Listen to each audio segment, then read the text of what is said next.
tonight, all-star guest. Somebody in the guest relations department is going to get a promotion because we've had some great guests, and tonight, really glad to welcome Sam Quigley, Director of the Lyman Allyn, to Art and Allyn here tonight. Sam? Well, thank you for having me here, and I'm already enjoying it. So we're going to have a good time tonight and talk about our favorite topics. Absolutely, and anytime we get together, we always have a great conversation, and I love talking about the art. And so as a starting point, Sam, let's give the viewers an idea of your background and how you arrived at the Lyman Allyn a couple of years ago. You always make the hard questions right off the bat, don't you? Let's see here. Well, I've been playing with the museum world for quite a number of years. I got lucky, and I've been in the right place at the right time on a number of occasions. Right out of graduate school, I found myself in Boston because I liked being there, and I didn't have a job. But then a friend of mine called me up and said, you know, they're looking for somebody over at the Boston Museum of Fine Arts. So this was a number of years ago, back in 1980, I guess.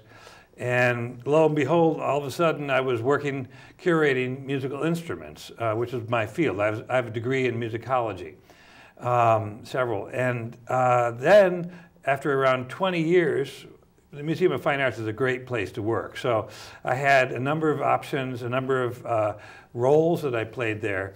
In the last 5 years, I had sort of become an early adopter of technology. I was very interested in what this new amazing thing called the World Wide Web could do for us. And I had an inkling that it was something that we really needed to grasp upon. So I advocated amongst my colleagues there, and I pretty soon was the guy that made the database happen at the museum. I registered for the first URL, mfa.org, and had a great old time.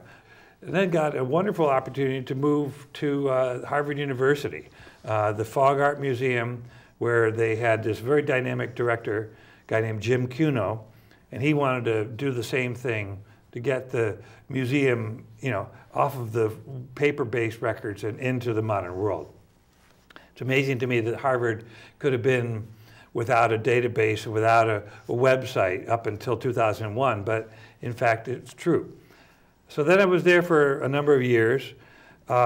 Jim left, and he became the director of the Art Institute of Chicago.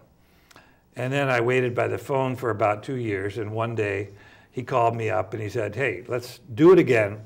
And so the next thing I knew, I was in the Art Institute of Chicago, where I was moving up in the world. I was then the vice president for collections management and information technology and imaging, and the chief information officer. So by this point, I was doing a lot of different things. I had worked with a lot of individuals, education, curators, of course, exhibitions, installations, and I was, you know, having a great old time. But I missed my dear old New England. You know, I'd spent 30 years in Boston. I went to school at Wesleyan. I knew this area. And then somebody told me, actually, my minister said, you know, they're looking for a new director over the Lyman Allyn. And I knew about the Lyman Allyn from the days when I was at the Boston Museum. It's a very fine museum. And I thought to myself, gee, that'd be a really nice job. And I wonder if I could do it. And the next thing you know, I was trying to convince somebody I could, and hey, I was able to convince them. So here I am. I've been here now for about 1.5 years or so. I was up at the Lyman Allyn this afternoon and really enjoyed it. And I want to play a slideshow at this time and give the viewers an idea of what are some of the things that are going on currently at the Lyman Allyn. Here is what you see at the Elizabeth Enders, the entrance to the Elizabeth Enders exhibition. Here's a neat model from the Eugene O'Neill, 50 years of the Eugene O'Neill launch pad of the American Theater is the name of the exhibition. Here's a Palmer Gallery. We have some amazing Henry Ward Ranger. I believe that's a detail from the Henry Ward Ranger oil on canvas in the Palmer Gallery. And within the Lyman Allyn, for those who haven't been to the Lyman Allyn recently, yes, it's one museum, but within the museum there may be 5 or 6 different exhibitions going on at one time. And the Elizabeth Enders exhibition is on the 2nd floor. but also on the second floor. And here is one of my favorite pieces. It's a Abe Hirschfeld original drawing of Eugene O'Neill, and there's Nina, his signature flourish within the drawing. And the Eugene O'Neill Theater exhibition is very indicative of the multifaceted exhibitions you'll find at the Lyman Allyn, where technology is used to engage, but within the exhibition are a variety of forms and styles and media. Right. We always have downstairs on the first floor our permanent collection on view, and we have a wonderful collection of American work, and we're going to be reinstalling it, mixing it up a little bit. And then upstairs is where we have the special exhibition. So like you mentioned, the O'Neill, the Launchpad of American Theater, and then Elizabeth Enders. Both of those shows, by the way, are up and running until through January 3rd. So don't let the time go too long. See them before the holiday season. You'll be too busy then. And one of the aspects of the Lyman Allyn, and Reg, if we can come back, that is just a very brief cross-section of what you might find at the Lyman Allyn. It's worth noting, you saw within that brief slideshow the part of the Montesi exhibition, yes, which is a long-standing exhibition of some models that were done locally and preserved in partnership with the Lyman Allyn. But one of my one of my favorite aspects of the Lyman Allyn, of course, is the many exhibits within the museum itself. But I love the way you've created these interactive, engaging exhibitions, right, and most notably currently is The Gaze Returned. The Gaze Returned. What a show that is. Isn't that great? What we did was we raided the upstairs vault, and we pulled down portraits from all different eras, you know, photographs, paintings from the Renaissance right up to the present. And then in the middle of the gallery, we located some easels with some mirrors on each of the easels. And so in effect, we're inviting families to come in and, you know, try their hand.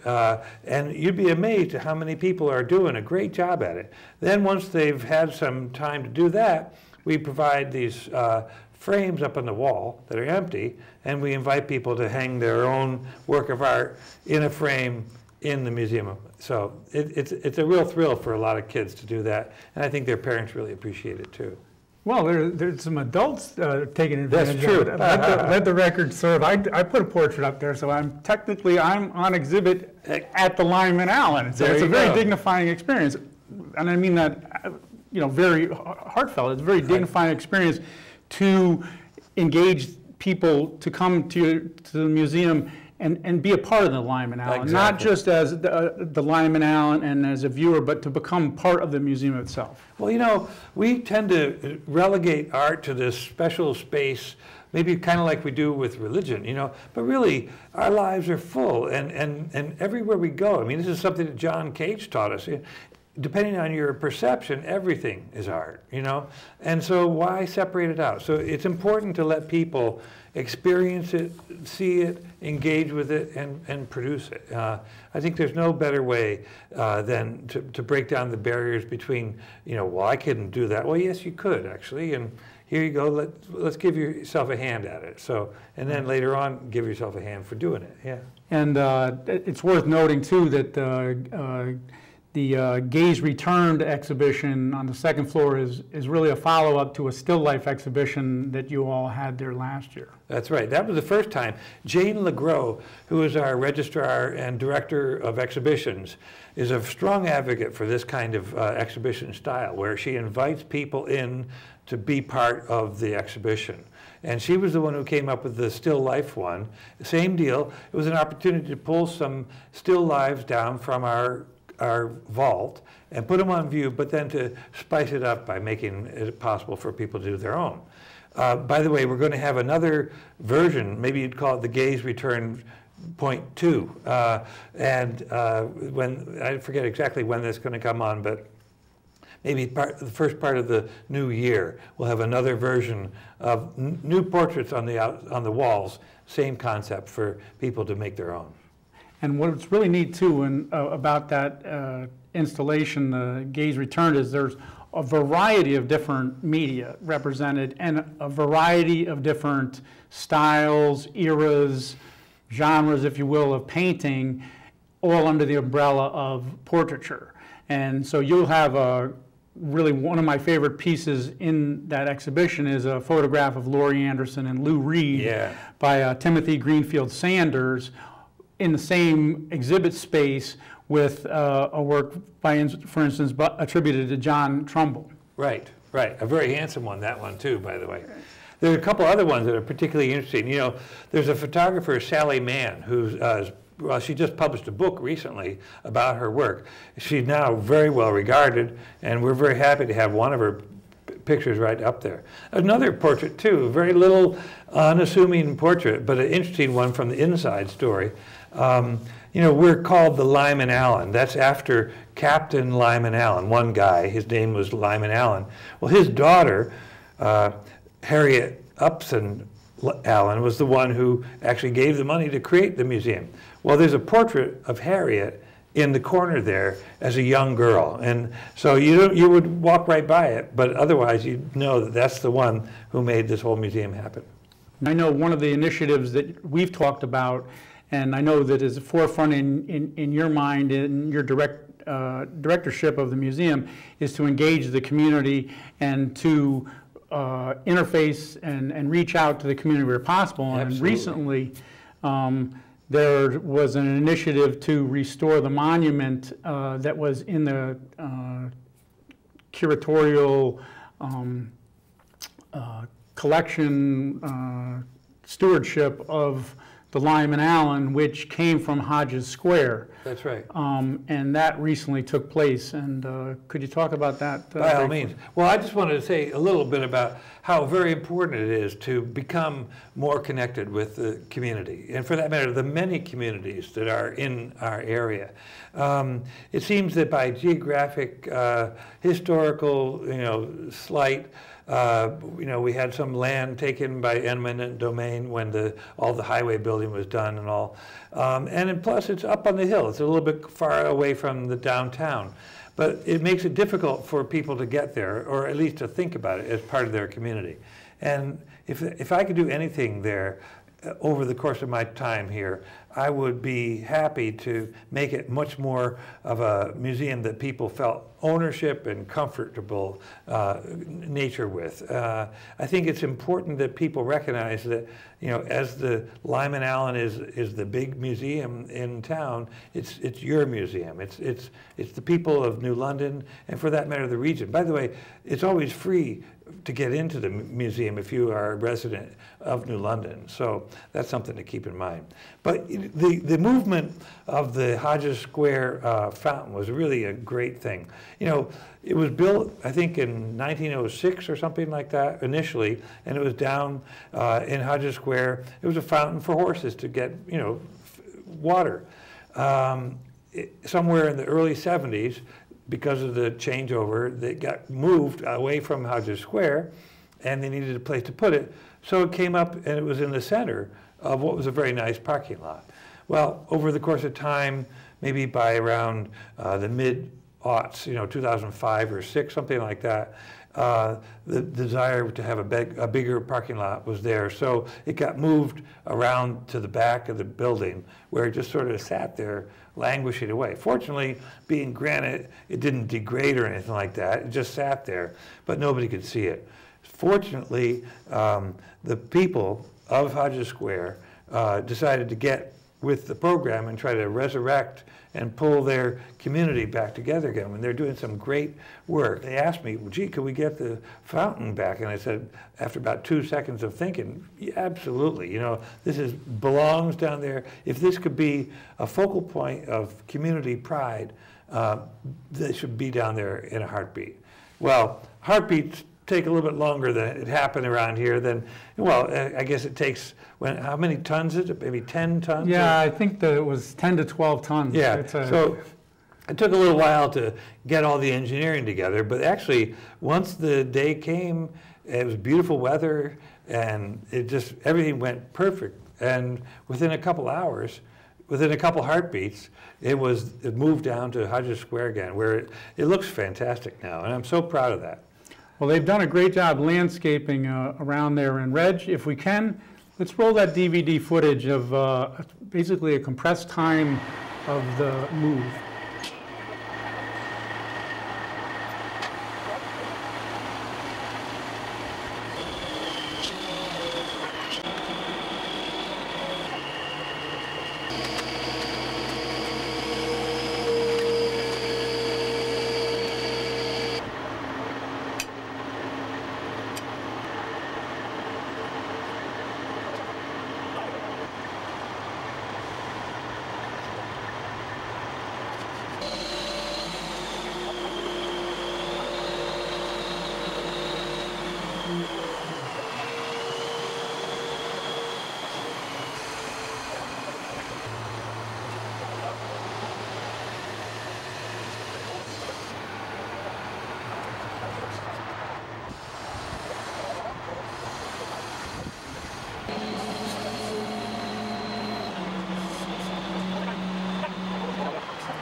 Really great day because this is a symbol of the revitalization of this area.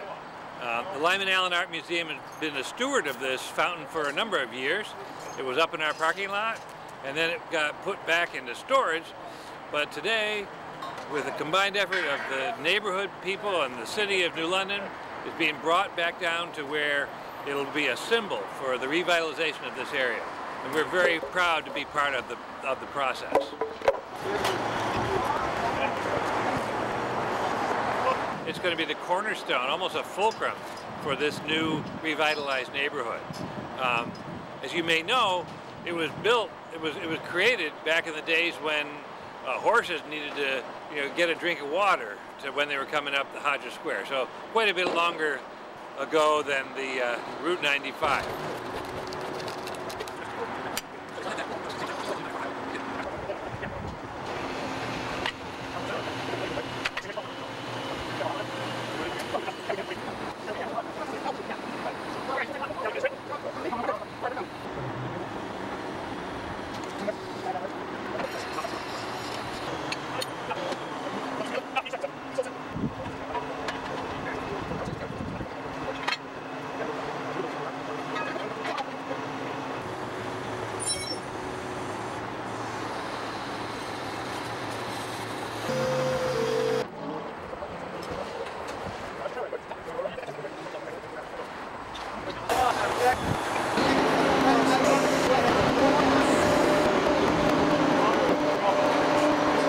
P&H Construction.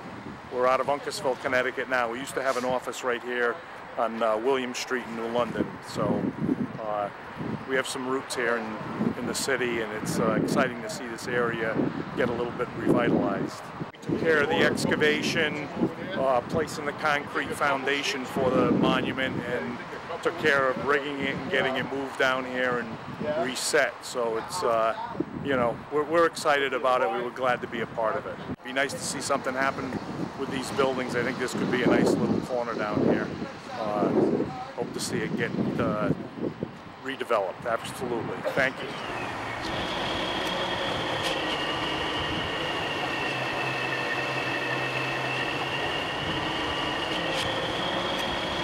Oh, that was a pretty easy lift. That was nothing exceptionally heavy. You make it so look so easy. How long have you been doing this for? 44 years. Long time. you could butter bread with that. A lot of practice. This is a fun job. This is where it came from originally already. Thank you.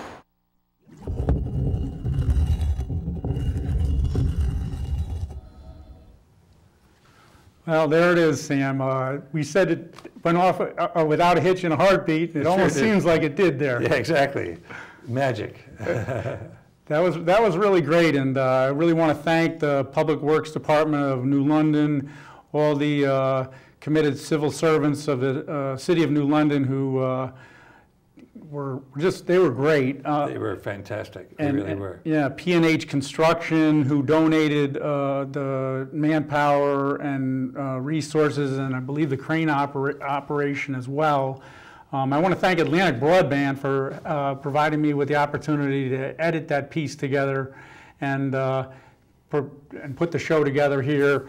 And of course, the Lyman Allyn, who under your direction was able to restore the monument to its rightful place in Hodges Square. Well, it was thrilling to be part of that great story. I mean, as I was saying while we were watching it, it's amazing what somebody's vision can do for other people to want to join up and help. You know, I mean, somebody said, hey, I got an idea, let's do this. And then all these people fell into line and helped to make what would have been a very pricey proposition happen at a relatively low price. So it was a great thing. What are some of the things people can look forward to at the Lyman Allyn in terms of workshops and activities that are on the schedule? Right. Well, we've got a lot of things going on. I've been trying to, provide lots of reasons for people to come by. And by the way, when I say I've got the most incredible team, everybody on that staff, and it's a small staff, but every one of them is a highly trained professional. They're dedicated as all get out. For example, we're going to be having a whole month of wonderment for the month of December. So Saturdays and Sundays, every weekend there's going to be something going on. So we're going to have in the morning, starting around 10 o'clock, going through the afternoon, we're going to have pumpernickel puppets play on one day. We're going to have gingerbread house decoration on another day. On Sunday afternoons, there's going to be snowflake teas so that moms and dads can come with their kids to have a nice tea and a family outing. There'll be dance projects. You can make snow globes, a lot of different things. We're trying to make the place a destination, like you said.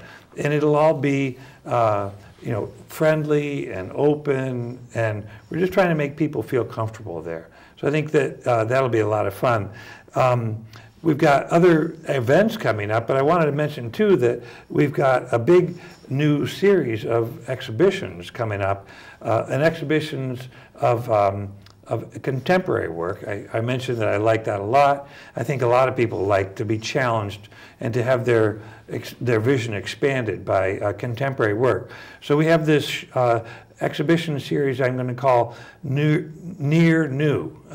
So the idea is that we're going to celebrate the art made by people among us, the artists who live in our region, whether or not they're in New London proper, southeastern Connecticut, and frankly, these days in the digital world, near could be almost anywhere. We're going to open up with a show by a guy named Michael Desrosiers. It's called Cued by Color, and he does really magnificent abstract work, large-scale paintings. These are 4-foot square pictures, and they just make you imagine what this could be. It's a reality that we don't normally see, but one that maybe we could feel or understand is there nevertheless. So that's going to be the first one. Michael Peary, another local artist from New London, is going to do a show called Now and Again, starting in late February, going to the middle of April. And then after the Nathan Hale Magnet School show in May, we're going to give the gallery over to the kids in the elementary school. They do some really strong work, let me tell you. Then we're going to have a show called The Artist Within, brought by the Out Connecticut gang, and it's going to celebrate Pride Month for the month of June and part of July. There's one last one that's already scheduled, a black and white photography show called The Distance Between Us. And it's a tough but poignant version of portraiture about the photographer's twin brother who suffers from cerebral palsy. So it's a multi-faceted series that I'm looking forward will take up some momentum, and it'll be short and punchy shows that will give us an opportunity to celebrate, like I said, the artists among us. So there's a lot of new things going on there at the Lyman Allyn. You were the guest curator at the Crossing the Bridge exhibition at the Hygienic this spring. That's right, yeah. That was a lot of fun to do. I was very honored to be invited by the Hygienic, and I was amazed. I shouldn't say I was amazed. I was very gratified to see the quality of work being done by people around town. When I first moved to New London, and it was one of the things that sort of drew me to the community. There was an older gentleman, many people in New London probably know George Clark, used to stand on the end of Bank Street and at the corner of Bank and State Street and hold a sign. A lot of times it was a smiley face. And it was sort of a bit of street performance. It was street theater and performance art. And I remember saying, you know, maybe this maybe this community has a place for me. Yeah. Because they had a place for George. And excellent. Lord knows I love George. I see him around town. He's gotten on in the years. We don't see him down at the corner of State and Bank as much as we used to. But New London, as you say, has a very soulful art community, and it does represent the very best of things. And I want to say this too. You mentioned it's a peacefulness about the Lyman Allyn, and I find that every time I go to the Lyman Allyn Museum, I leave in a far better mood, more peaceful, more contemplative for the experience. Excellent, and excellent. It's a difficult thing to quantify, but that's very true, and I felt it again today. That's very good. I'm so glad to hear that. You know, we want to share that experience with everybody. And I wanted to mention too that sharing starts when you're a kid. You know, do you know that the Lyman Allyn, you know, brings in around 4,000 children a year for school groups, you know, and we introduce these kids to the wonderful visual world of art. And we don't just show it to them, we talk to them about it, we put it in context, and then we let them make it too. I mean, that helps complete the cycle. And we've been doing this with, you know, elementary school kids, but we've also been reaching out to the high schoolers of town too. And they're, you know, high schoolers, we all know, we were all teenagers once after all. They're a little bit more difficult. But I got to tell you, there's one program that I'm really, really happy with right now. We're doing a collaboration with the Lyme Academy, where, you know, they teach drawing and they get kids ready. You know, they've got a program, a pre-college program now. Of course, they have the college and all that, and they have lectures for, you know, after college as well. Well, it turns out that they were trying to get New Londoners to come down to Lyme, but it's too difficult for transportation issues. So what do? We collaborated, and they're sending the teacher up to the Lyman Allyn. The kids can make it to Lyman Allyn, and every Thursday evening, our education studio becomes the center for drawing from a live model, so that the education that starts in elementary school is taken up through the high school and beyond. It's a very satisfying program, and it's important that people, you know, who are inclined to anyway, have the chance to do art so they can better appreciate it as well. And suffice to say, the Lyme Academy of Fine Arts is world class. No question about that. They've produced some incredible artists. I mean, they were founded because the Lyme Academy, I mean, the Lyme Art Colony in the early part of the 20th century, actually even earlier in the late 19th century, was, you know, a world-renowned home for Impressionists, and really all American Impressionism started in these areas here. So. Right, and to bring it back home to the Lyman Allyn, Henry Ward Ranger, who was one of the founders of that art colony at Lyme, is well represented in the collection of the Lyman Allyn. He certainly is, and we have, you know, Guy Wiggins and a bunch of other great artists, and I hope everybody will come to see and to enjoy them. And I can tell from my experience at the Lyman Allyn. The Lyman Allyn has something for everybody, and the curatorial eye, the disposition under your directorship is very all-inclusive. And if there's something that is to be found in the world of art, chances are you'll find it in the Lyman Allyn. And some of the shows have varieties of media all represented under one umbrella, as the Gaze Returned exhibition ongoing at the Lyman Allyn. And there's photography. There's a phenomenal, we haven't really talked about the Eugene O'Neill, 50 years of the Eugene O'Neill, but that exhibition is amazing. And I got up there today and I saw the Abe Hirschfeld original drawing of Eugene O'Neill, and that was a gem. Absolutely. And there's some other great gems there too. I mean, the pictures, there's this it's a family of great actors and playwrights and authors that has happened up there. This was, you know, now 50 years, a little bit longer. They've been the launch pad, the cauldron, the springboard, really, for a lot of great work in the theater. And Broadway has been a beneficiary of the work that happens up here in New London. What I like so much is to look around the pictures of people and say, oh yeah, that's Meryl Streep. Yeah. Oh, there's Robert Redford. Oh, there's Michael Douglas when he was an intern. He looks like he's around 22 years old, and there he is. So this is a lot of really important people have learned their trade, so to speak, at the O'Neill. And it's very much of a privilege to be able to show that retrospective celebration of that incredible spirit. Well, Sam, thanks so much for coming on Art Now and Here. I appreciate you being here. I've been meaning to invite you here, and the timing was great. And I want to outro, Reg, if we can. I want to stream this United States Coast Guard Band flute and harp duo in performance in the Palmer Gallery of the Lyman Allyn, which we recorded over a year ago now. And this is Made with the Flaxen Hair, and I want to thank you so much for coming on. Thanks so much for inviting me, Drew. It's really been a pleasure.